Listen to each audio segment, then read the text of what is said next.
नमस्कार दोस्तों, heart stories में आपका स्वागत है। क्या आपने कभी सोचा है कि हमारी जिंदगी में कुछ पल ऐसे आते हैं जो हमें हमेशा याद रहते हैं? वो पल जो हमें बताते हैं कि समय कितना कीमती था, लेकिन अक्सर हम उन्हें तब समझ पाते हैं जब वो हमारे हाथ से निकल चुका होता है।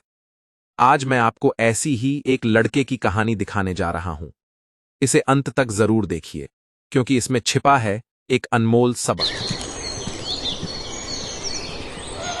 बात एक छोटे से गांव की है। वहां विशाल नाम का एक लड़का रहता था। विशाल बहुत ही बुद्धिमान और प्रतिभाशाली था, लेकिन उसकी सबसे बड़ी कमी थी आलस्य। स्कूल का हो या घर का काम, विशाल हमेशा सब चीजों को टाल देता था।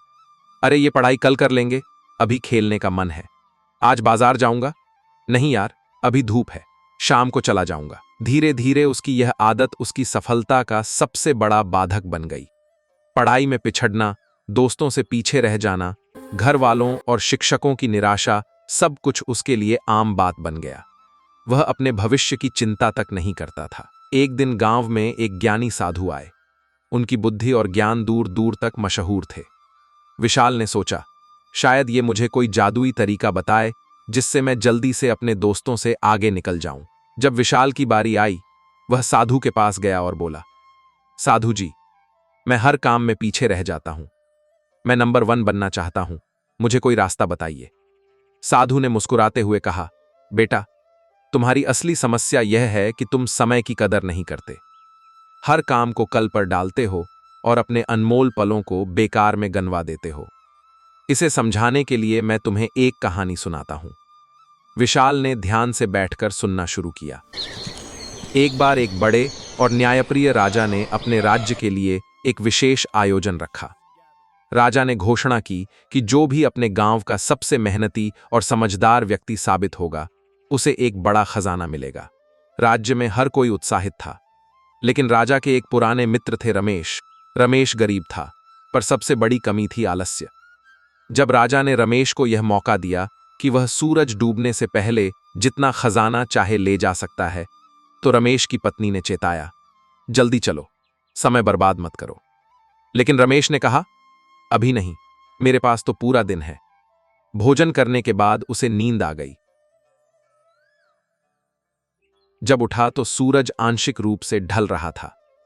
फिर भी उसने सोचा, थोड़ी देर पेड़ के नीचे बैठकर आराम कर लेता हूं, और वह 4 घंटे तक सो गया। जब वह अंत में महल पहुंचा, सूरज डूब चुका था। खजाने के दरवाजे हमेशा के लिए बंद हो चुके थे। रमेश ने मौका खो दिया, सिर्फ इसलिए कि उसने समय की कदर नहीं की। साधु ने विशाल की ओर देखा। समझे बेटा, समय किसी का इंतजार नहीं करता। अगर तुम अपने समय को गंवाओगे तो मौका हमेशा के लिए चला जाएगा। विशाल की आंखें खुल गईं। उसने अपने आलस्य को महसूस किया। उसने ठान लिया कि अब वह समय की कदर करेगा। वह रोज मेहनत करने लगा। स्कूल का काम समय पर करने लगा। अपने हुनर को बढ़ाने के लिए छोटे छोटे कदम उठाने लगा। धीरे धीरे उसने दोस्तों से आगे बढ़ना शुरू किया। उसकी मेहनत ने उसे इज्जत और सफलता दोनों दिलाई। और सबसे बड़ी बात, उसने सीखा कि समय ही असली खजाना है। दोस्तों, समय सोने से भी कीमती है। जो इसे गंवाता है, वो अपने सपनों से पीछे रह जाता है। आज ही आलस्य छोड़िए और हर पल का सही इस्तेमाल कीजिए। समय की कद्र करने वाला ही असली सफलता पाता है। और हां, अगर आपको ये बातें पसंद आई हों, तो हमारे चैनल को सब्सक्राइब करना मत भूलिए। हम लाते रहते हैं ऐसे ही प्रेरक वीडियो जो आपकी जिंदगी बदल सकते हैं।